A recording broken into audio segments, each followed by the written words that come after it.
50 000 jeunes de 16 à 25 ans vivent en Martinique et représentent environ 12,5% de la population. Lourdement touchés par le chômage, leur insertion professionnelle constitue un enjeu de société majeur qui ne laisse indifférent aucun décideur. Dans le contexte de crise que nous connaissons, l'apprentissage, aujourd'hui plus qu'hier, demeure une chance pour l'emploi de nos jeunes.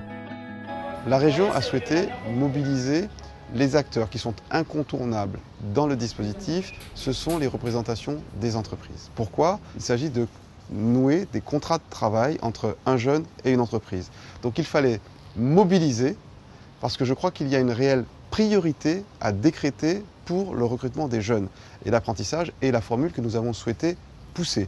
Les premiers résultats commencent à se faire sentir. Maintenant, il faut que les chefs d'entreprise recrutent de jeunes apprentis.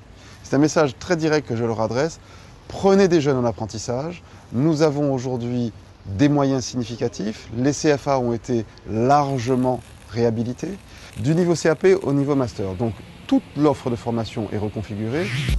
Pour relever le défi de l'insertion et de l'emploi des jeunes, l'implication de la région et de l'État, partenaires de l'apprentissage, est totale.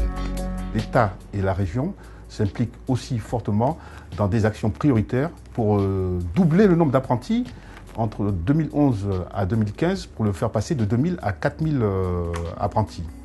C'est un contrat d'objectifs et de moyens. Donc il y a des actions prioritaires pour promouvoir l'apprentissage, donc dans deux grandes directions en termes d'investissement. Donc par exemple les opérations de rénovation des CFA, principalement, et puis l'informatisation aussi pour un peu fluidifier les circuits entre les CFA, les chambres consulaires, la région et l'État. Les actions de financement de promotion de l'apprentissage au travers des Olympiades des métiers, ou des actions encore du type pré-apprentissage, et à l'intérieur de ces actions, des actions pour pallier les freins qu'on peut rencontrer dans l'insertion de ces jeunes dans la vie active, du type passe-apprentissage. Il a fallu aussi mettre en place, de manière concertée, avec la région, un réseau de développeurs. Ce sont des personnes, des opérateurs de terrain qui permettent d'arriver à la conclusion du contrat, qui vont au-devant des entreprises, pour vendre le contrat d'apprentissage et aboutir à la conclusion du contrat d'apprentissage. La rénovation du dispositif d'apprentissage est un atout essentiel qui génère de la confiance auprès des acteurs du monde économique. Cette nouvelle dynamique s'accompagne d'un engagement fort des chefs d'entreprise et de leurs organisations syndicales pour l'emploi et l'insertion professionnelle des jeunes. Il ne nous a paru indispensable au MEDEF Martinique de miser sur les jeunes pour préparer la relance économique et l'activité qui ne manquera pas de repartir. On est dans un contexte de crise. Mais il faut anticiper et préparer l'avenir. Donc l'alternance et l'apprentissage nous semblent des moyens efficaces d'insérer les jeunes dans le monde économique.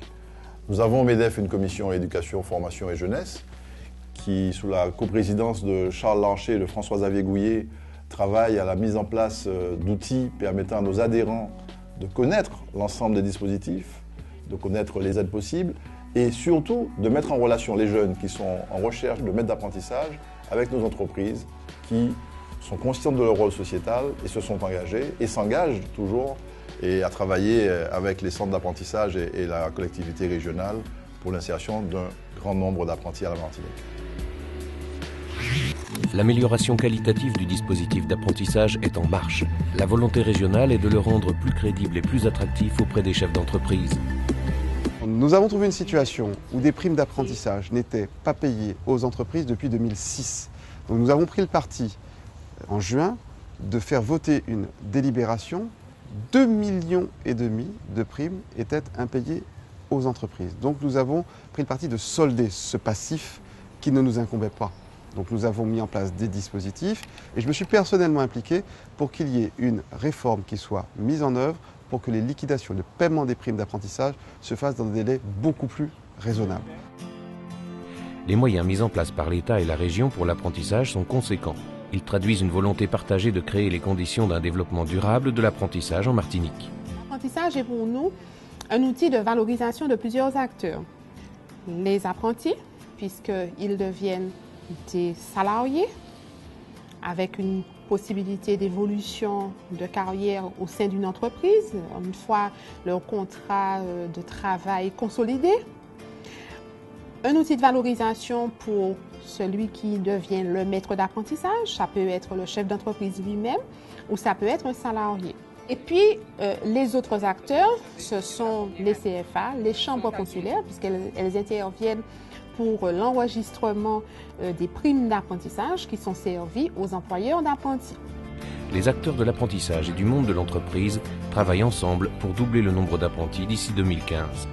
DPA fait confiance à la jeunesse et donc fait confiance à l'apprentissage. Avec l'aide des CFA qui font une présélection, nous arrivons à avoir des profils qui collent au mieux à l'esprit de l'entreprise. Cette bonne collaboration que nous avons avec les CFA est un atout certain pour DPA. La volonté de l'entreprise, c'est embaucher au maximum les apprentis qu'elle aura formés.